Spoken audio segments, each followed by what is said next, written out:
Baik, Assalamualaikum warahmatullahi wabarakatuh.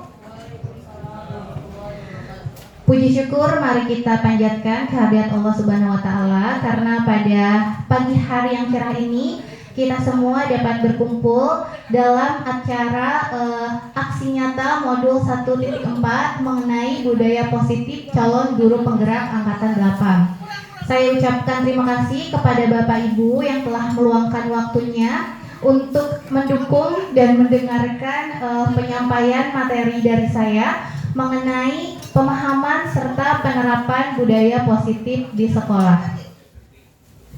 Baik Bapak Ibu, ngomongin tentang budaya positif pasti bukan hal yang asing bagi kita, apalagi kita sebagai seorang pendidik ya, yang biasanya menerapkan atau membimbing anak-anak untuk berperilaku yang baik sesuai dengan nilai dan norma yang kita yakini bersama. Nah, budaya positif itu sendiri, kalau misalkan kita bertanya apa sih itu budaya positif? Budaya positif itu merupakan perwujudan dari nilai-nilai atau keyakinan universal yang diterapkan di sekolah melalui kebiasaan-kebiasaan disiplin positif demi mewujudkan murid yang kritis, penuh hormat dan juga bertanggung jawab gitu. Jadi budaya positif ini adalah perwujudannya dari nilai-nilai yang kita yakini bersama, kebiasaan-kebiasaan yang kita lakukan, perilaku-perilaku yang kita lakukan, yang di dalamnya itu implementasi dari nilai-nilai keyakinan universal gitu ya Bapak Ibu. Contohnya mungkin bisa seperti menghormati atau misalkan peduli, cinta dan kasih dan lain sebagainya. Nah, ada beberapa konsep inti tentang budaya positif. Di antaranya yang pertama ada perubahan paradigma belajar, ada disiplin positif, nilai-nilai kebajikan, motivasi perilaku manusia, keyakinan kelas, kebutuhan dasar manusia, posisi kontrol guru, dan juga segitiga restitusi. Baik Bapak Ibu, mengenai membangun budaya positif atau disiplin positif di sekolah, di mana kita berusaha untuk menuntun dan membimbing agar anak-anak kita bisa berperilaku yang bijak ya, yang sesuai dengan nilai-nilai kebaikan yang kita anut. Terkadang ada miskonsepsi tentang teori kontrol yang kita yakini selama ini. Pertama, selama ini mungkin kita merasa bahwa kita sebagai guru ini berhak untuk mengontrol murid ya, berhak untuk ibaratnya memaksa murid berperilaku sesuai dengan apa yang kita inginkan. Padahal sebenarnya yang bisa mengontrol diri kita adalah diri kita sendiri. Adapun apabila Bapak Ibu melihat misal ada anak yang tidak mengerjakan tugas, terus mungkin Bapak Ibu berikan hukuman agar anak itu berubah menjadi rajin, atau bahkan mungkin Bapak Ibu secara persuasif halus tapi nyelekit, kan biasanya saya seperti itu kalau dulu.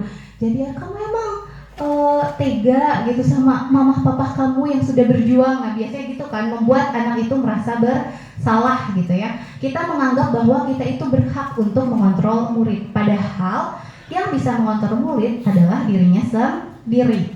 Apabila pada saat ibu mencoba untuk mengontrol anak didik ibu dan mereka melakukan perilaku yang memang kita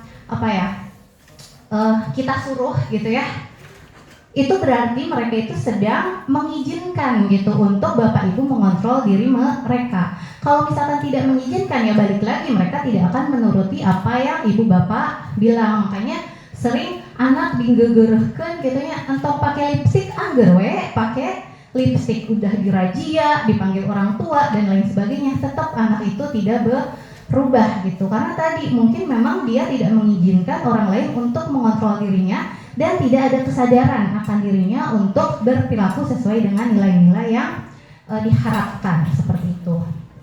Tadi terus membuat kritik dan membuat rasa bersalah, kita menganggap bahwa itu tuh efektif ya, dengan membuat anak itu merasa kalau kamu itu melakukan hal yang salah, merasa bersalah, terus kayak apa iya ya saya tuh salah melakukan hal tersebut gitu. Padahal mungkin mereka menyadarinya, tapi itu teh hanya sesaat gitu. Kayak misalkan kalau kamu tidak mengerjakan tugas berarti kamu itu telah mengecewakan ibu bapak kamu, telah mengecewakan ibu guru dan lain sebagainya. Mungkin murid itu hanya berubah hari itu saja, tapi perilakunya diulang di kemudian hari gitu ya. Nah Bapak Ibu, kemudian Di sini kita patut mengubah paradigma kita yang awalnya stimulus dan respon ke dalam pendekatan teori kontrol. Nah, di sini saya perlihatkan tabel perbedaan antara stimulus respon dan teori kebutuhan.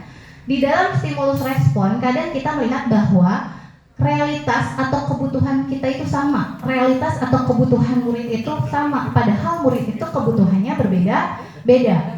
Kenapa ada anak yang terlibat perilaku pacaran misalkan? Kita perlu tahu dulu gitu. Setiap perilaku baik positif atau negatif pasti punya alasan di baliknya gitu. Biasanya alasannya itu mengandung kebutuhan yang tidak terpenuhi oleh peserta didik tersebut. Kenapa ada anak yang terlibat pacaran? Mungkin kebutuhan akan kasih sayang, cinta dan kasihnya tidak terpenuhi gitu kan. Atau kenapa ada anak di kelas ibu yang pada saat jam pelajaran ngelamun wae atau enggak malah main HP, tidak memperhatikan. Mungkin kebutuhan akan kesenangannya tidak terpenuhi. Karena apa? Karena merasa bosan di sekolah. Tugas Bapak Guru, tugas kita semua adalah bagaimana kita itu dapat memenuhi kebutuhan peserta didik tersebut gitu. Jadi nanti saya akan paparkan mengenai 5 kebutuhan dasar manusia yang harus dipenuhi. Kemudian kalau di teori kontrol, realitas kebutuhan kita itu berbeda-beda. Dan selanjutnya, semua orang melihat hal yang sama. Jika di teori kontrol, setiap orang memiliki gambaran berbeda. Di stimulus respon, kita mencoba mengubah orang agar berpandangan sama dengan kita. Perilaku buruk itu dilihat sebagai suatu kesalahan. Padahal harusnya kita melihat bahwa mau buruk ataupun mau baik, perilaku itu punya alasan. Kadang-kadang kita tuh langsung ngejudge. Kalau misalkan melihat anak berperilaku buruk, oh kamu salah, tanpa melihat ada apa sih alasan dibalik itu semua, gitu ya Bapak Ibu. Kemudian di stimulus respon beranggapan bahwa orang lain bisa mengontrol saya. Kita merasa bahwa kita ibu bapak guru, kita orang dewasa bisa mengontrol anak didik kita yang lebih kecil.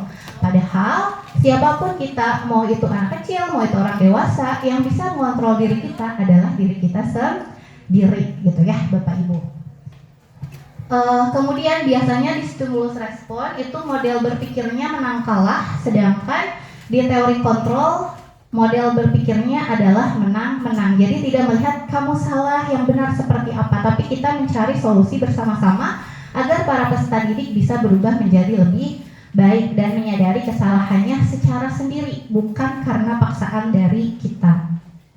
Nah, di sini ada beberapa pengertian disiplin positif. Disiplin positif itu adalah pendekatan yang digunakan untuk mendidik anak melakukan kontrol diri dan pembentukan percaya diri. Biasanya disiplin positif ini tanpa kekerasan dan tanpa ancaman, melainkan komunikasi tentang perilaku secara efektif antar guru dan peserta didik. Nah, peserta didik dalam disiplin positif ini juga diajarkan untuk memahami konsekuensi dari perilaku mereka dan menumbuhkan rasa tanggung jawab serta menumbuhkan kesadaran, memberdayakan peserta didik untuk melakukan sesuatu tanpa sogokan, ancaman, atau hukuman gitu ya. Jadi apabila Bapak Ibu masih melakukan hukuman, punishment, reward, bukan salah, tapi itu tidak efektif. Karena biasanya kalau kita memberikan punishment, hukuman, atau bahkan imbalan, reward, itu tuh perubahan perilakunya hanya akan berlangsung sebentar. Karena motivasinya bukan dalam diri siswa, tapi motivasinya itu berasal dari pihak eksternal gitu ya Bapak Ibu. Nah, ngomongin nilai-nilai kebajikan, tadi kan budaya positif itu adalah implementasi ya atau perwujudan dari nilai kebajikan. Nah, ini juga bisa dipakai apabila nanti ibu bapak guru akan membuat keyakinan kelas atau kesepakatan kelas di kelasnya masing-masing, khususnya para wali kelas. Nah, kita harus tahu dulu tentang nilai-nilai kebajikan yang biasanya disepakati bersama terlepas dari suku bangsa, agama, bahasa maupun latar belakangnya. Yang paling terkenal sekarang itu ada profil pelajar Pancasila, di mana nilai yang terkandung di dalamnya yaitu beriman, bertakwa kepada Tuhan, yang Maha Esa, berakhlak mulia, mandiri, bernalar kritis, kebinekaan global, bergotong royong, dan juga kreatif. Selain itu ada juga dari Ibo, yaitu nilai-nilai kebajikan seperti toleransi, rasa hormat, integritas, mandiri, menghargai, antusias, dan lain sebagainya. Nah, semua nilai kebajikan ini perlu kita pahami dan resapi sehingga di dalam perilaku yang kita lakukan maupun peserta didik lakukan itu terkandung nilai-nilai tersebut, gitu ya, Bapak Ibu. Misal, toleransi berarti perwujudannya adalah di mana peserta didik itu bisa saling menghormati temannya satu sama lain tanpa membeda-bedakan. Atau yang sering saya temui adalah biasanya kalau di kelas itu suka ada circle ya, geng-gengan, anak yang tidak dianggap dengan anak yang dianggap. Nah itu perlu dihilangkan di kelas dengan cara apa tadi? Menerapkan nilai-nilai toleransi. Nah Bapak Ibu, perilaku manusia itu pasti ada alasannya, ada motivasi perilaku manusia. Biasanya seseorang itu berperilaku sesuai dengan nilai norma atau berperilaku baik di sekolah. Pertama, bisa jadi mereka itu melakukan hal tersebut untuk menghindari ketidaknyamanan hukuman. Misal, gak ngerjain tugas, akhirnya ibu bapak guru memutuskan untuk menambah tugas untuk murid yang tidak mengerjakan tugas tersebut. Yang lain mengerjainnya 10 soal, karena kalian telat dan tidak mengerjakan ditambah misalkan jadi 20 soal, jadi 30 soal, itu hukuman. Jadi mau gak mau mereka harus disiplin gitu ya dalam mengumpulkan tugas. Terus ada juga untuk mendapatkan imbalan. Misal kalau misalkan kamu aktif di kelas, banyak nanya dan lain sebagainya, nanti ibu kasih coklat silver queen misalkan kayak gitu. Nah itu kan dalam bentuk imbalan gitu. Kadang-kadang anak mau berperilaku baik karena ada imbalan dari gurunya masing-masing. Nah kedua hal tersebut bukan tidak boleh, tapi kalau bisa dikurangi Bapak Ibu ya, apalagi untuk pemberian hukuman. Karena apa? Karena itu tidak efektif. Karena pemberian hukuman dan penghargaan itu hanya akan memunculkan motivasi eksternal atau di luar dalam dirinya. Sedangkan kadang-kadang sesuatu bisa bertahan lama itu karena kesadaran diri sendiri, motivasi yang ada dalam diri kita sendiri dibandingkan orang lain. Misal kita temuin ada anak yang setelah pacaran sama anak kelas sebelah gitu ya, terus jadi rajin. Setelah putus bisa aja balik lagi nggak jadi rajin karena tadi motivasinya bukan dari dalam diri sendiri gitu, tapi karena orang lain. Di kelas 10 karena wali kelasnya Ibu Emma atau karena guru sosiologinya Ibu Emma jadi senang ke sosiologi, aktif. Kelas 11 misal ganti sama Pak Ican ya, Pak Ican dengan karena tadi senang ke gurunya bukan ke pelajarannya, ya jadi pasti akan berubah gitu. Jadi kalau bisa kita harus menimbulkan motivasi intrinsik, yaitu bagaimana siswa kita itu menjadi orang yang mereka inginkan dan menghargai diri sendiri. Nah ini ada perbedaan hukuman, konsekuensi, dan restitusi. Bisa Bapak Ibu baca sendiri. Ini juga ada tabel yang membedakan tentang hukuman, konsekuensi, dan restitusi. Nah mungkin Ibu Bapak bertanya-tanya gitu ya, apa bedanya hukuman, konsekuensi, sama restitusi gitu ya. Kalau hukuman itu biasanya tidak terencana, kalau konsekuensi biasanya sudah disepakati di awal, dan restitusi itu menciptakan kondisi murid yang memperbaiki kesalahannya sendiri secara kolaboratif. Nah, diharapkan Bapak Ibu minimal menerapkan itu konsekuensi dan kalau bisa restitusi gitu. Jangan sampai menerapkan hukuman. Saya yakin itu mah Ibu Bapak juga sudah jauh lebih paham daripada saya. Nah, sekarang kita masuk keyakinan kelas. Nah, Bapak Ibu, kalau misalkan Bapak Ibu selaku wali kelas atau guru mapel, pasti pada saat pertama masuk di semester awal itu bukan materi dulu, tapi menyepakati keyakinan kelas atau kesepakatan kelas atau peraturan kelas. Banyak macamnya ya, ada yang bilang peraturan kelas, ada yang bilang kesepakatan kelas, dan keyakinan kelas. Nah, kalau misalkan Bapak Ibu masih membuat peraturan, Mari kita sama-sama berubah untuk mengubah peraturan tersebut menjadi sebuah keyakinan gitu ya, keyakinan kelas.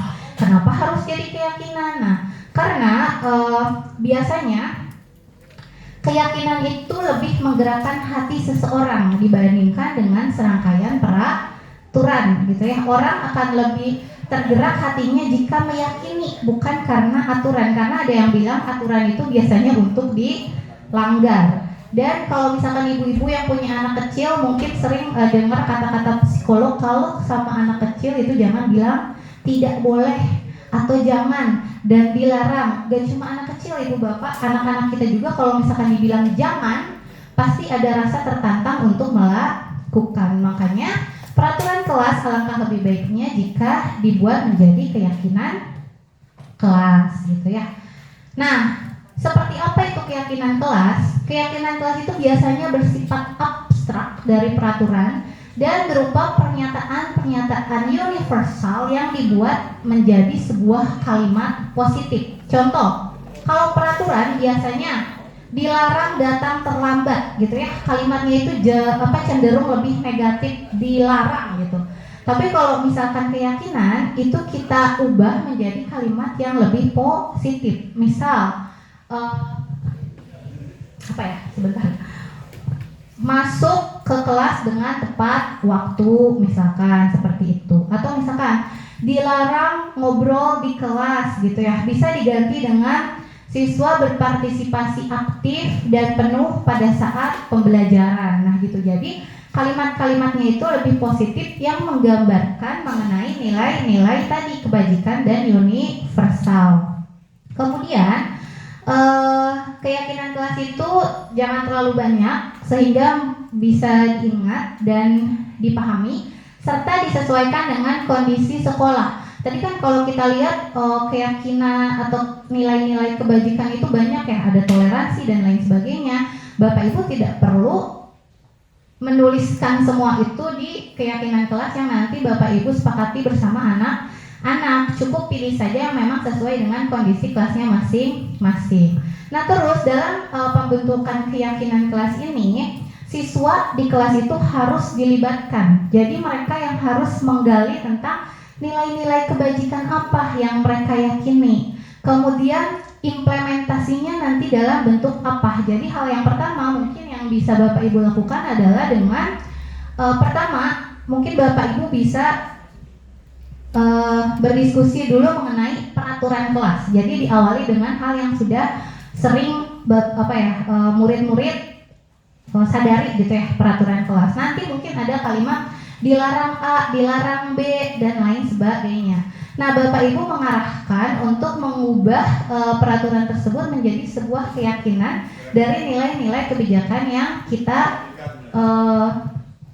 pahami gitu ya. Misal nilai-nilai baik apa yang kalian sadari dan pahami dan perlu kita terapkan di kelas. Nanti mungkin anak-anak ada yang bilang disiplin Bu, kerjasama Bu, toleransi Bu, dan lain sebagainya. Nanti kita arahkan kira-kira bentuk implementasi dari toleransi jika diterapkan di kelas itu seperti apa dan lain sebagainya. Itu ya Bu Bapak. Nah di sini ada contohnya seperti yang sebelah kanan saya.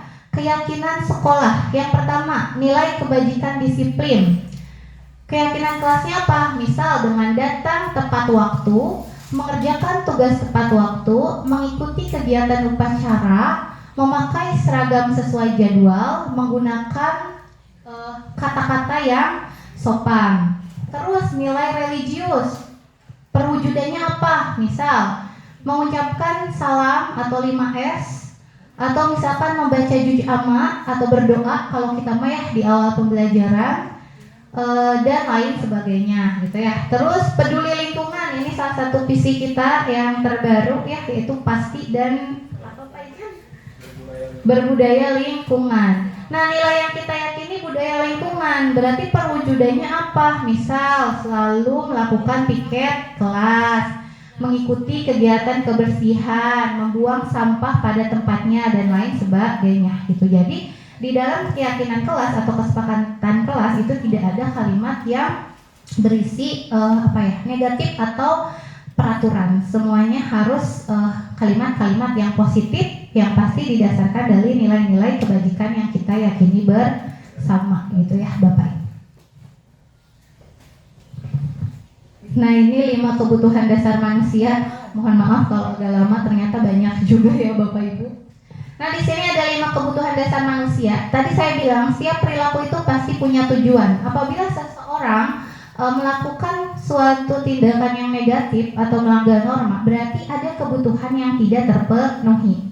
Ada 5 kebutuhan dasar manusia. Yang pertama bertahan hidup, kasih sayang dan rasa diterima, penguasaan, kebebasan, dan kesenangan.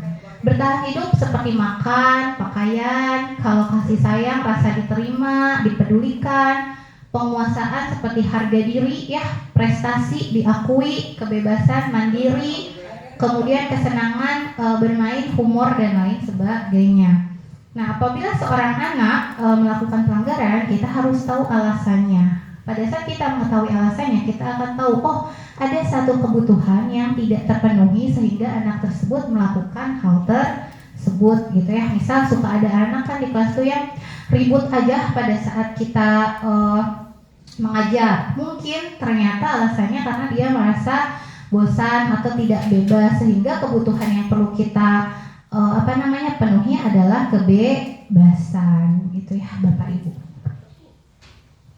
Nah di sini ada posisi kontrol guru. Kadang-kadang dalam mengontrol siswa kita itu bisa berperan sebagai penghukum, pembuat merasa bersalah, teman, pemantau atau manajer. Nah ini ada contohnya. Kasusnya adalah siswa tidak memakai atribut lengkap saat upacara. Apabila Bapak Ibu berperan sebagai penghukum, biasanya Bapak Ibu itu cenderung akan melontarkan kalimat-kalimat yang sedikit nyelekit biasanya, dan memberikan hukuman yang kadang tidak ada relevansinya dengan pelanggaran yang mereka lakukan, atau bahkan tidak bermanfaat gitu ya, tidak mengubah siswa itu menjadi lebih baik. Seperti misalkan kalau penghukum pada saat menemukan anak yang tidak memakai atribut lengkap saat upacara, biasanya salah satu kalimat yang terucap adalah hormat sana kamu kepada bendera 1 jam gitu ya. Atau misalkan kalau bahasa Sunda mah maneh gitu deui. Nah, itu salah satu kalimat yang sering dilontarkan oleh guru yang berperan sebagai penghukum. Terus yang kedua ada pembuat merasa bersalah. Ini dulu sering saya lakukan ya. Misalkan salah satu kalimatnya adalah, berapa kali sih Ibu harus beritahu kamu selalu aja ngulangin hal yang sama. Ibu capek loh terus-terusan ngasih tahu kamu tapi kamunya nggak berubah-berubah. Nah itu adalah salah satu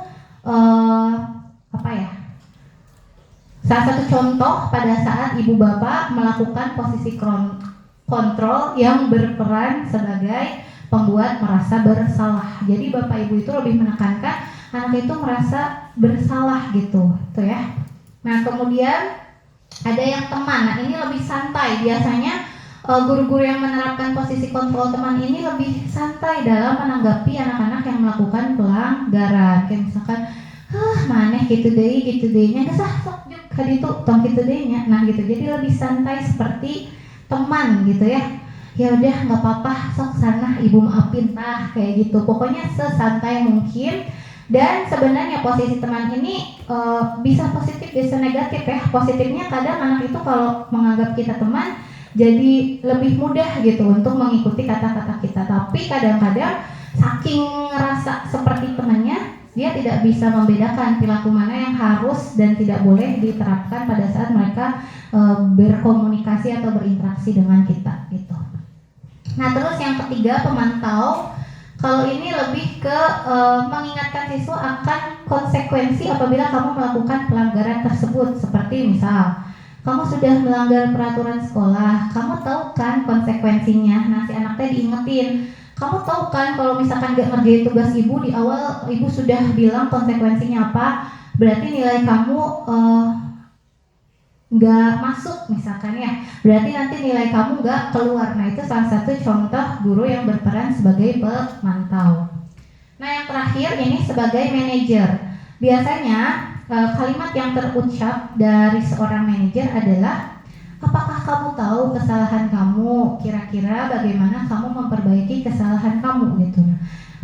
pihak manajer ini biasanya guru itu mencoba untuk membimbing siswa agar menyadari kesalahannya sendiri dan memperbaiki kesalahannya itu atas kesadarannya. Jadi bukan kita yang ngasih solusi, tapi anak sendiri yang ngasih solusi gitu kan. Biasanya kamu gak ngerjain tugas, berarti kamu harus nambah tugas gitu. Itu kan berarti dari kita. Kalau manajer mah solusinya itu harus berasal dari diri anak sendiri. Nah, untuk kelima posisi kontrol guru ini diharapkan Bapak Ibu itu minimal banget itu ada di posisi pemantau. Akan lebih baik jika berubah menjadi posisi manajer gitu ya. Nah, kalau teman, penghukum, pembuat merasa bersalah itu kalau bisa sudah tidak usah lagi diterapkan gitu. Jadi kita harus berubah minimal di pemantau. Nah, sekarang saya mau ngecek nih.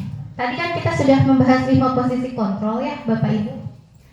Kalau misalkan ada kalimat saya kecewa sekali dengan kamu, itu menunjukkan posisi kontrol apa Bapak Ibu? Apa? Merasa bersalah. Oke, kita cek ya Bu Nisa ya. Salah tadi. Ya, betul ya Bu Nisa. Oh, luar biasa. Selanjutnya, patuhi aturan saya atau awas ya kamu. Nah, itu posisi kontrol apa? Penghukum. Coba kita lihat. Ya, betul. Luar biasa ini muridnya. Terus selanjutnya, kamu tahu kan kamu tidak akan pernah mendapatkan nilai jika tidak mengerjakan tugas. Itu konsekuensi itu berarti posisinya pemantau. Kita cek ya. Ya betul lagi, luar biasa ini. Diam-diam memperhatikan ya. Terakhir, apa rencanamu untuk menyelesaikan masalah ini? Manajer. Betul ya, luar biasa. Luar biasa sekali ya Bapak Ibu. Nah, jadi diharapkan kita itu harus bisa memposisikan diri kita di posisi kontrol ini adalah sebagai manajer. Karena dalam posisi manajer, guru berbuat sesuatu bersama murid dan mempersilahkan murid itu mempertanggungjawabkan kesalahannya. Nah, di posisi manajer itu mengacu pada restitusi di mana murid sebagai manajer bagi dirinya sendiri. Yang dia harus paham mengapa dia melakukan kesalahan tersebut dan usaha apa yang akan dia lakukan untuk memperbaiki kesalahannya, gitu ya Bapak Ibu. Nah, kemudian dalam penerapan dalam posisi manajer itu kita ada yang namanya segitiga restitusi. Segitiga restitusi adalah proses menciptakan kondisi bagi murid untuk memperbaiki kesalahan mereka sehingga mereka bisa kembali pada kelompok mereka dengan karakter yang lebih kuat. Nah, ada 3 tahapan dalam segitiga restitusi, yaitu menstabilkan identitas, validasi tindakan yang salah, dan menanyakan keyakinan kelas. Nah, apabila Bapak Ibu menemukan siswa yang berperilaku kurang baik, melanggar aturan, dan lain sebagainya, dalam menyelesaikan permasalahan siswa tersebut, alangkah lebih baiknya kita itu dapat berperan sebagai manajer dengan menggunakan atau menerapkan pendekatan segitiga restitusi, yaitu melalui 3 tahapan tadi, menstabilkan, validasi, dan menanyakan keyakinan. Nah, menstabilkan identitas yang pertama. Di sini prinsip membuat kita melihat bahwa anak dalam membuat kesalahan itu bukan tok salah gitu ya, tapi kesalahan adalah bagian dari proses pembelajaran. Maka kalimat-kalimat yang harus kita lontarkan itu seperti misalkan, berbuat salah itu tidak apa-apa nak, wajar, namanya juga manusia. Jadi fungsinya ini kita itu mencoba untuk menguatkan bahwa perbuatan kamu salah tapi manusiawi, sehingga anak itu merasa apa ya, walaupun salah tapi dia tidak disalahkan gitu ya. Bahkan mungkin dimengerti gitu, karena guru itu menyadari bahwa oh ternyata guru tahu kalau misalkan aku tuh salah tapi tidak menyalahkan. Jadi lebih ke memberikan penguatan gitu ya Bapak Ibu gitu. Kemudian di sini Bapak Ibu juga bisa mengatakan bahwa di sini Ibu tidak mencari kesalahan kamu, tapi di sini Ibu ingin membimbing kamu untuk bisa menemukan solusi agar perilaku kamu itu bisa berubah gitu ya. Nah, terus di validasi yang salah, ini biasanya menanyakan tentang alasan kenapa kamu melakukan hal tersebut. Prinsipnya setiap perilaku itu pasti berupaya untuk memenuhi suatu kebutuhan tertentu gitu ya. Jadi kalimatnya mungkin kamu pasti punya alasan karena mengapa melakukan hal tersebut gitu. Atau misalkan ibu mengerti padahal kamu bisa melakukan hal yang lebih buruk ya. Misalkan ada anak yang berantem di kelas tapi berantemnya cuma nyolot-nyolotan gitu ya. Nah, kita bisa memberikan validasi penyelesaiannya, menekankan bahwa untung gitu perbuatan kamu tidak lebih dari itu. Jadi ibu sangat menghargainya gitu, walaupun perbuatan kamu itu salah dan ada hal lain yang bisa kamu lakukan pada saat kamu mengeluarkan kekesalan kamu terhadap teman gitu ya. Jadi kita validasi tindakannya. Terakhir, kita menanyakan keyakinan. Jadi kan dari awal sudah membuat kesepakatan kelas. Kita tanyakan kembali apakah perbuatan tersebut, anak tersebut itu sesuai dengan keyakinan kelas yang sudah disepakati di awal gitu ya. Jadi ibu guru atau bapak guru menanyakan kira-kira perbuatan kamu itu sesuai gak dengan nilai yang kita sepakati bersama. Kira-kira perbuatan kamu itu tidak menunjukkan nilai yang mana dan lain sebagainya gitu ya. Dan terakhir kita mencoba untuk menuntun peserta didik untuk mencari solusi. Apa yang bisa kamu lakukan untuk memperbaiki kesalahan kamu tersebut. Jadi solusinya berasal dari peserta didik, bukan dari gurunya gitu. Jadi kita belajar untuk membimbing peserta didik secara mandiri dan bertanggung jawab atas kesalahan yang mereka lakukan. Nah, di sini ada salah satu contoh video penerapan segitiga restitusi, yaitu kasusnya tentang anak yang terlambat ke sekolah.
Nah, Bapak Ibu, berikut itu tadi adalah cuplikan contoh penerapan segitiga restitusi Jadi yang pertama tadi kita harus stabilkan identitas terlebih dahulu, validasi tindakan yang salah, dan terakhir menanyakan keyakinan kelas. Jadi di dalam segitiga restitusi ini kita bersama-sama dengan murid gitu ya, atau kita menuntun murid untuk agar murid tersebut itu menyadari kesalahannya sendiri gitu, dan juga mencari solusi secara mandiri dan bertanggung jawab atas apa yang mereka lakukan. Jadi solusinya itu memang dari murid. Kenapa dari murid? Biar ya mereka belajar bertanggung jawab gitu ya. Kalau dari kita bisa aja mereka dengar atau tidak gitu. Kadang kalau dari kita sekarang dengar, besok tidak mendengarkan kembali.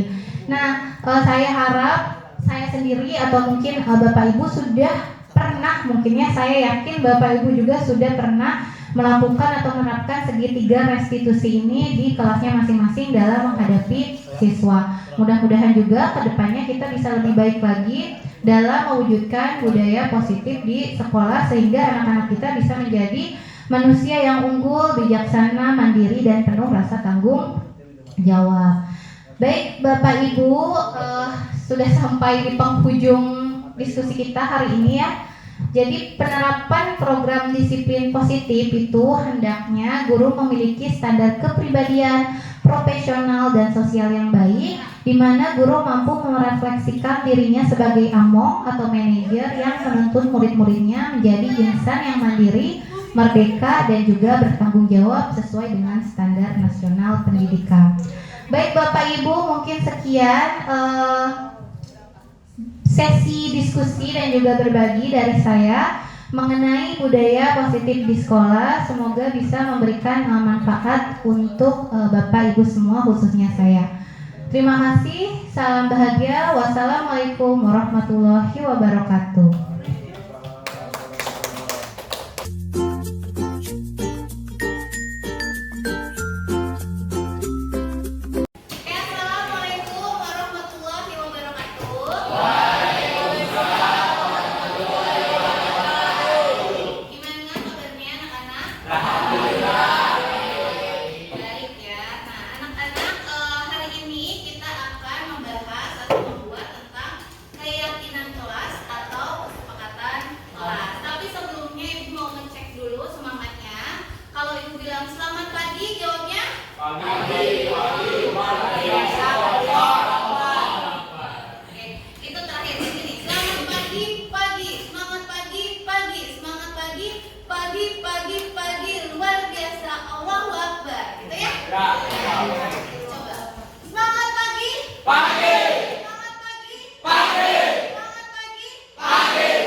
Karena takut mendapat hukuman tadi, entah itu didenda, etiket. Ayo kemarin di kuliah di grup kan, Untuk piket? Dengan ibu. Pada saat kamu melakukan piket, mungkin aja kamu bukan emang cinta kebersihannya, tapi takut ada cina ribu lumayan bisa beli es cek es gitu ya kayak gitu. Nah seperti itu peraturan. Kalau misalkan keyakinan atau kesepakatan kelas itu biasanya bersifat lebih positif. Kenapa disebut keyakinan? Yang namanya keyakinan kan biasanya dari hati gitu ya, diyakini dan biasanya lebih berarti. Kamu meyakini kalau misalkan apa ya? Kalau sebagai umat Islam itu kita harus sholat kan. Pada saat kamu sholat ya itu memang keyakinan kamu, bukan karena orang tua kamu disibukan mama juga kan, atau misalkan bukan karena pengen terlihat soleh atau solehah di depan gebetan, bukan seperti itu kan, karena memang kamu meyakini sebagai orang Islam kamu harus sholat. Nah itu keyakinan, jadi berasal dari dalam diri. Nah kenapa peraturan harus diganti dengan keyakinan? Karena diharapkan dengan adanya keyakinan nanti itu kamu berperilaku baik itu bukan karena ada sesuatu alasan di belakangnya, tapi karena memang pure kamu kan bertanggung jawab atas diri kamu sendiri. Gitu ya, paham? Keyakinan kelas juga biasanya lebih ke kalimat-kalimat yang positif yang sifatnya membangun.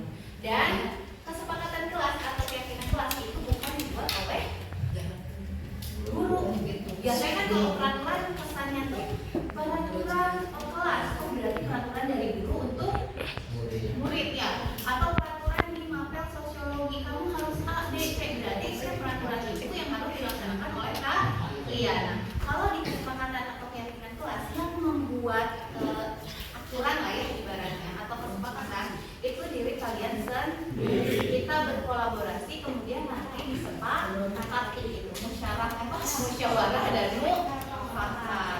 Pancasila banget kan kita, benar gak? Oke. Nah untuk memulainya, kalau misalkan kalian bingung keyakinan kelas itu seperti apa, kita bisa mulai dari silahkan kalian keluarkan pendapat kalian, pikiran kalian di kertas yang sudah ibu berikan nanti mengenai biasanya peraturan apa sih yang muncul di kelas gitu ya. Kan kalian pernah sekolah kemarin SMP, waktu di SMP juga kan ada yang namanya peraturan kelas gitu ya. Kalau kalian bingung keyakinan kelas itu apa, silakan kalian tuangkan peraturan apa yang harus ada di kelas gitu ya. Sok mangga boleh dibantu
boleh bebas, tidak ada yang salah, tidak ada yang benar ya.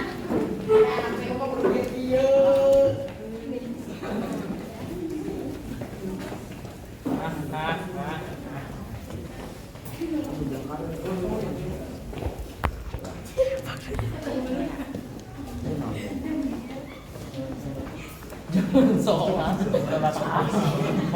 jangan sholat. Aduh,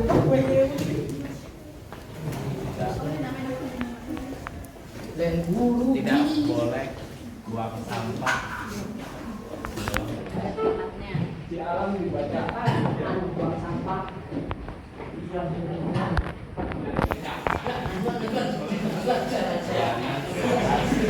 Ya? Oke, semuanya sudah menuliskan ya apa saja yang kalian inginkan gitu ya mengenai peraturan di kelas cinta yaitu kelas 10 L. Ibu bacain separuhnya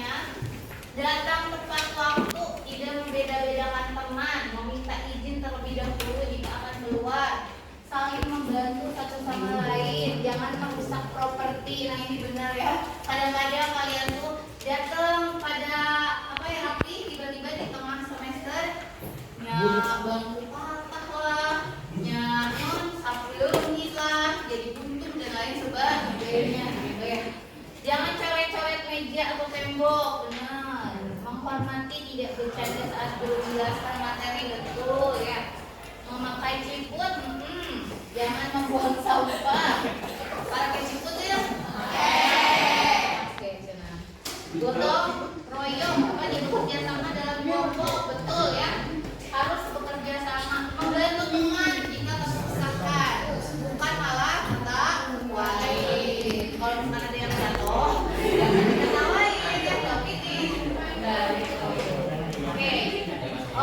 Kita samain dulu ya. Tugas seragam tadi kami bantu anak seperti apa ya? Kok nih, kita boleh ngobrol, seragam dulu tak mengajar. Jangan membuang sampah di bawah meja. Tugas-tugas ini menghargai pendapat orang lain. Oh, tidak boleh menghitung keputusan sendiri tanpa persetujuan seluruh pada buang sampah pada tempatnya. Kalau kita simpulkan, rata-rata ada apa aja?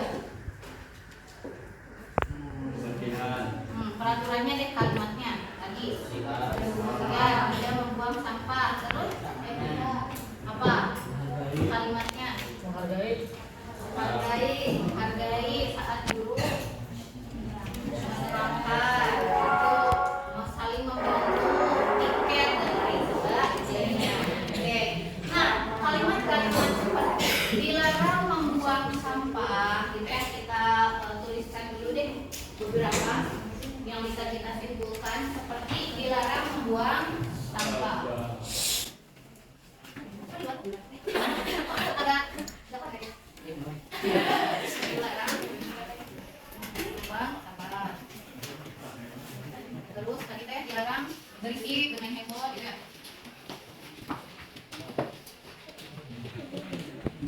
Terus ada lagi dilarang mengganggu teman, saling menghargai.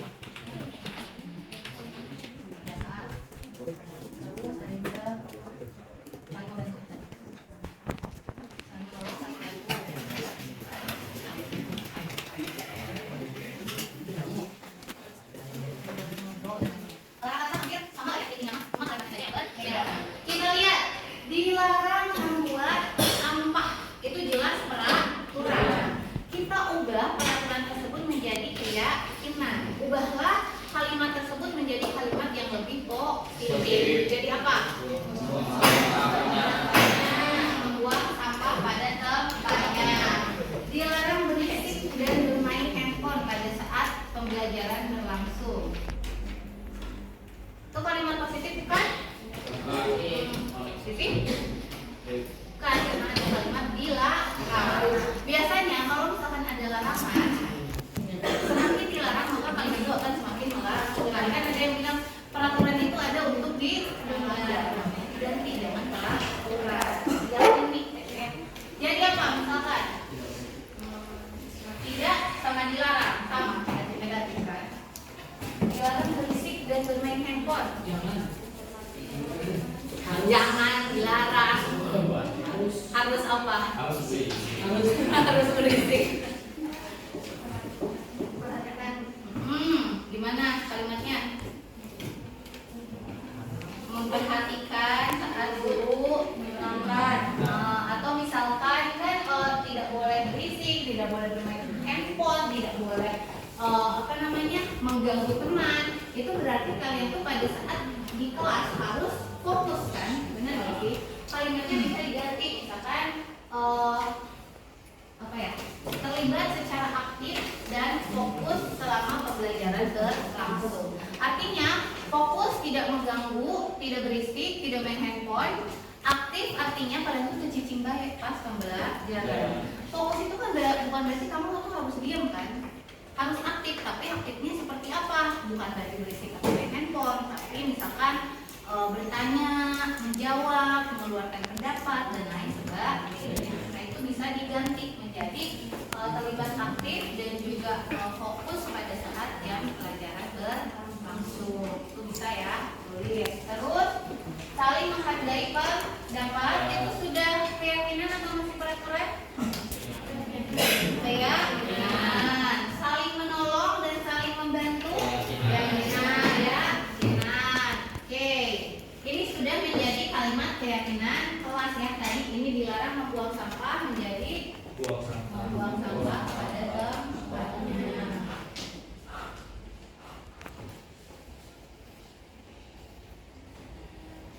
Dilarang berisik, tadi bisa berpartisipasi.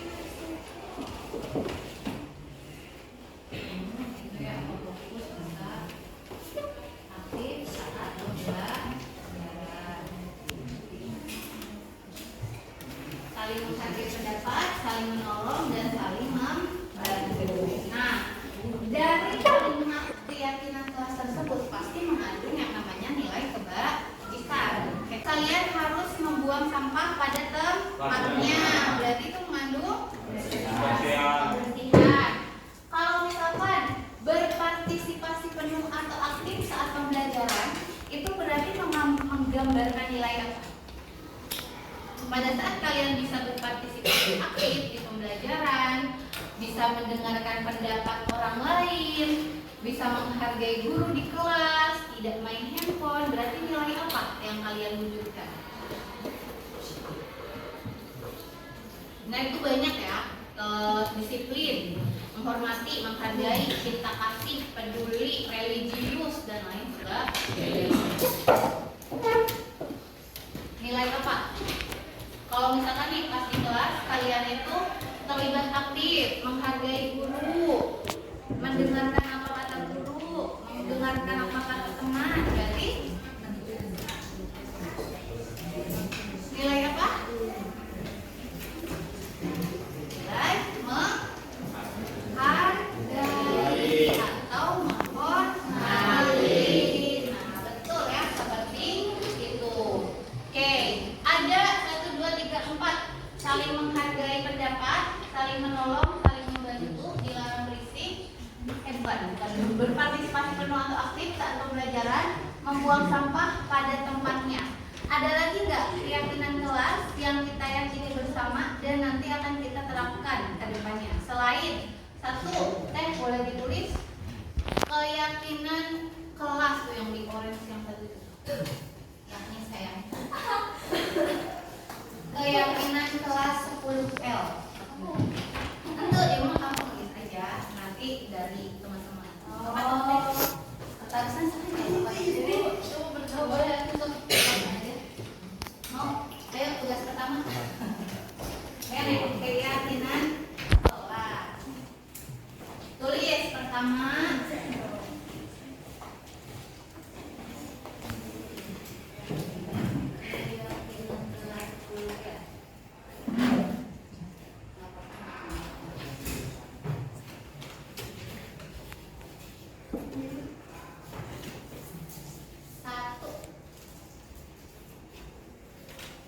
Kalau misalkan nilai disiplin perlu nggak kita terapkan? Contohnya apa? Perwujudannya?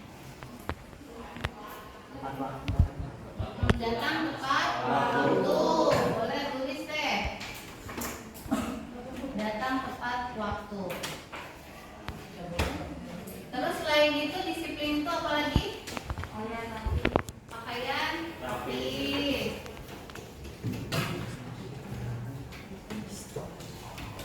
Terus apa lagi? Buang sampah pada tempatnya. Itu disiplin atau lebih ke kebersihan. Bisa juga mungkin pada saat kalian dapat tugas dari guru, biasanya dikerjainnya sesuai deadline atau ngaret? Ngaret. Kalau ngaret berarti kalian tidak menerapkan nilai disiplin kan? Karena kalau disiplin pasti kalian mengumpulkan tugas tepat waktu. Mengumpulkan Tugas tepat waktu. Ya, nah, disiplin. Terus kebersihan tadi ya, membuang sampah pada tempatnya. Membuang sampah sama yang ini. Selain membuang sampah pada tempatnya, keyakinan lain yang menunjukkan kebersihan apa?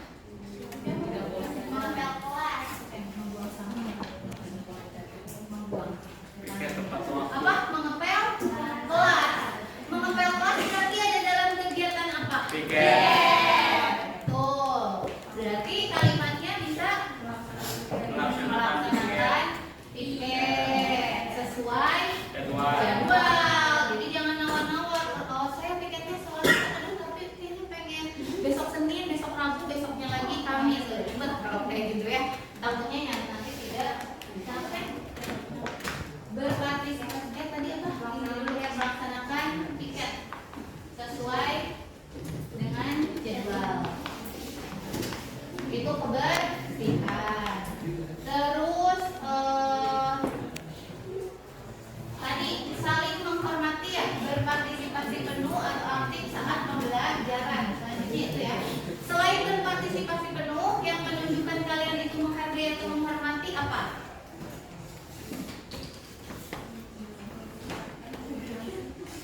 Apa? Mengucapkan terima kasih, itu perbuatannya. Ini mah kalimatnya. Lagi kalian ini juga bisa kan menghargai pendapat. Ini menghormati, ini menghargai. Menghargai pendapat, saling menghargai pendapat, sama berpartisipasi penuh atau aktif saat pembelajaran. Kemudian menghormati bisa juga tanggung jawab. Kayak misalkan ini, kalian pernah melaksanakan kerja kelompok? Teh apa?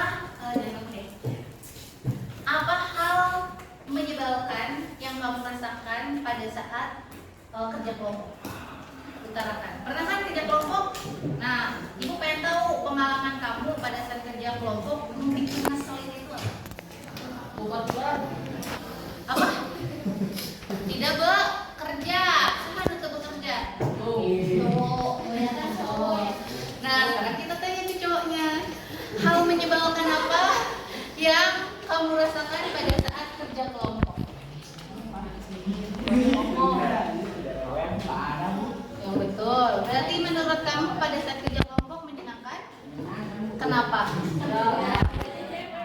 Dapat contekan, itu mah halnya ganti. Kenapa bisa bilang tidak pusing? Ganti cewek bu. Nah, berarti di sini siapa namanya? Farel tidak menunjukkan nilai tanggung jawab. Karena pada saat kerja kelompok seharusnya kita itu bisa berkolaborasi, bekerja sama, bukan berarti melemparkan tugas ke teman yang lebih rajin. Nah, ini berarti nyambung ya sama yang diutarakan oleh siapa?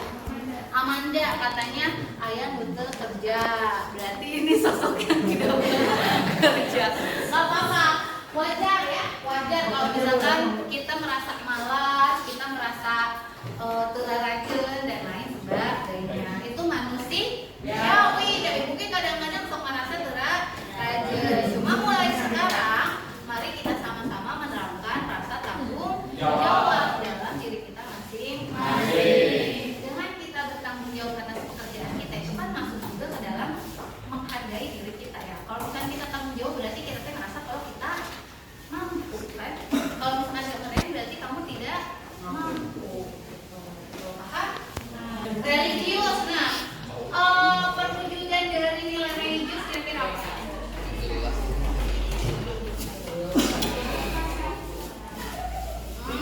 Makanya beribadah sesuai waktunya. Atau yang bisa diterapkan di kelas kan mungkin sholat di kelas kan.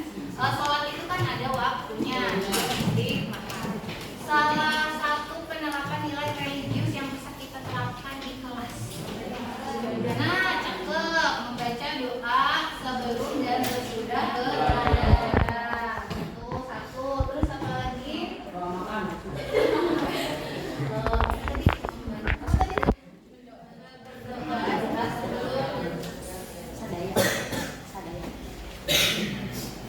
Yang paling terkenal yang dinamakan 5S apa? Satu. Nah, itu kan udah include ya, benar nggak sih? Ada religiusnya, ada adabnya, etika, kan, sopan santun dan lain sebagainya. Berarti apa? Menerapkan 5S. Oke, coba kita ini dulu menerapkan 5S.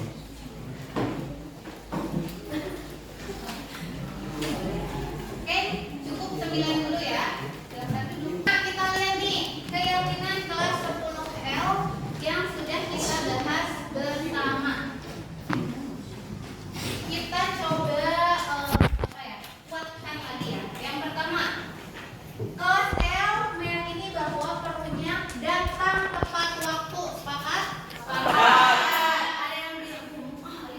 Kayak gitu ada?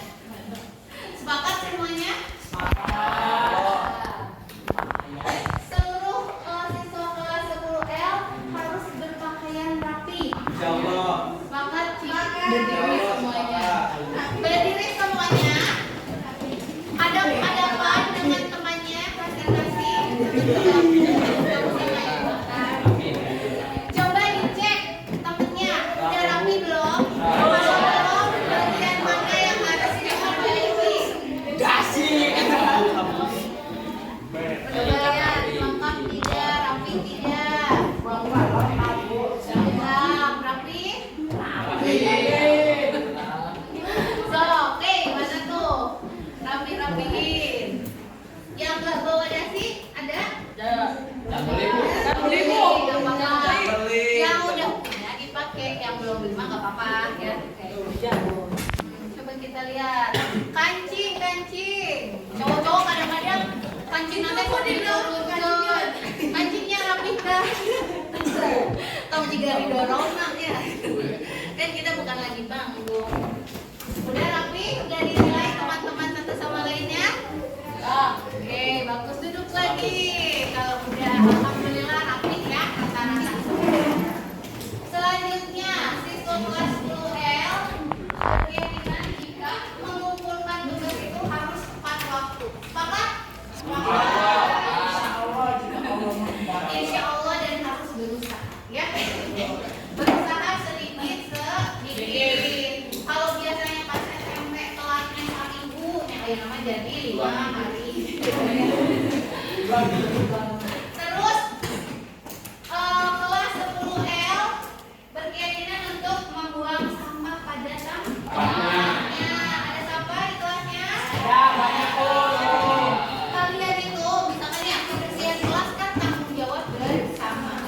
Yang menjadi tanggung jawab sendiri minimal kebersihan bangku kalian.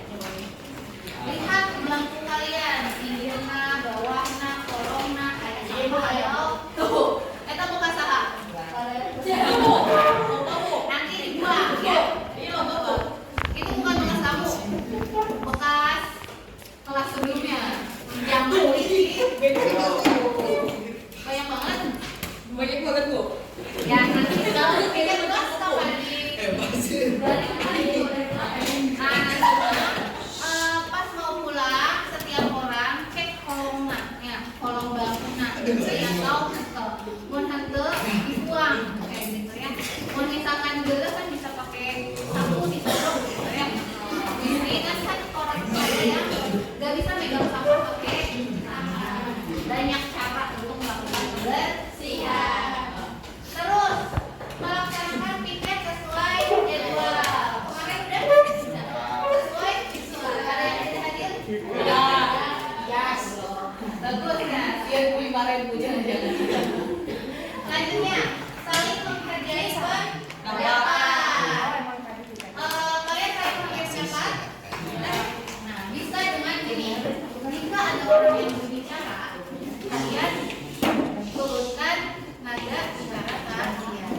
Dengarkan dulu pada saat seseorang sedang berbicara, entah itu guru atau teman kalian. Kayak misalkan ibu atau guru-guru yang lain di depan kelas lagi menjelaskan, itu stop dulu. Kecuali memang bukan berarti kalian gak boleh merespon ya, tapi kan ibu yakin kalian sudah punya kesadaran diri apa ya, responnya tuh harus sejauh mana gitu ya. Karena nggak enak juga kalau misalkan ngajar anak-anaknya jarum kering, itu guru juga nggak suka. Aktif tapi masih sopan dan santun diberlakukan. Kalau misalkan sama-sama guru, ibu yakin kalian paham. Yang susah itu kadang menghargai teman. Kalau ibu guru presentasi, kalian perhatiin walaupun tadi pikirannya mah ke mana. Tapi pada saat teman yang presentasi ke depan, kadang-kadang kalian itu ngobrol, main HP dan lain sebagainya. Kedepannya ibu harapkan tidak hanya ke guru saja, tapi ke teman-teman juga kita harus saling menghargai. Apalagi menghargai pendapat gitu ya. Jangan sampai merasa isi atau aduh, pun gitu, jadi tidak didengarkan. Gak apa-apa, beri kesempatan semua orang di kelas ini untuk mengeluarkan pendapatnya. Kalau pas nanti pendapatnya itu disepakati atau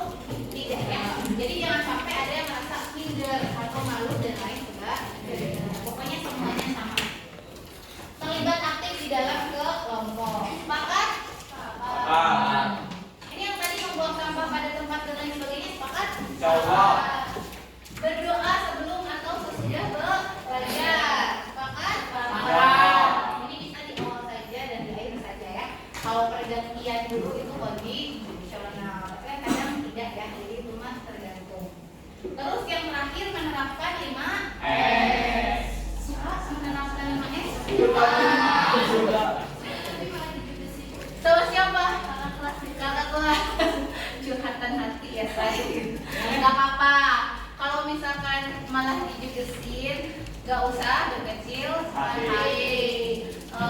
Senyumin aja terus mungkin itu teh. Inilah apa kakak kelas lagi berantakan moodnya. Betul.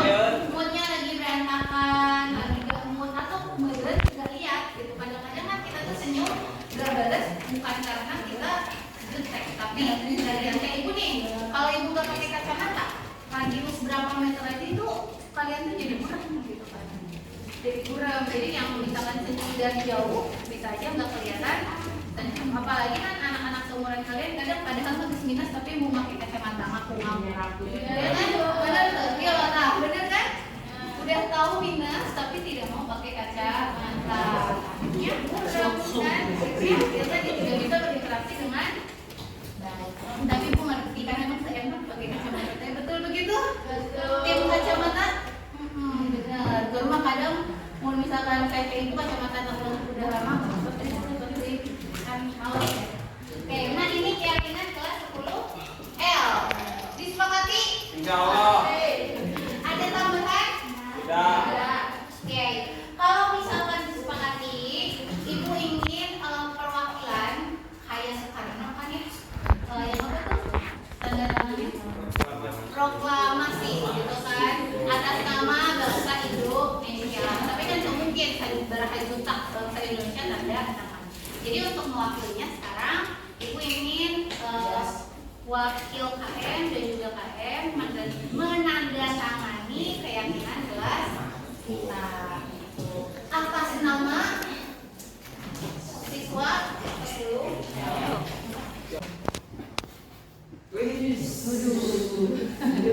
Oke, tepuk tangan semuanya. Ini dia keyakinan kelas kita. Semoga keyakinan kelas ini bisa kita terapkan baik di kelas maupun pada saat guru-guru dari mata pelajaran apapun mengajar ya di kelas kita. Jadi tidak hanya pada saat wali kelas atau ibu saja yang mengajar, tapi ini kita terapkan di kehidupan kita sehari-hari. Sepakat? Oke. Nah, anak-anak untuk pembahasan dan pembentukan mengenai keyakinan kelas kita 10L dicukupkan sekian. Kurang lebihnya mohon maaf. Assalamualaikum warahmatullahi wabarakatuh. Waalaikumsalam warahmatullahi wabarakatuh.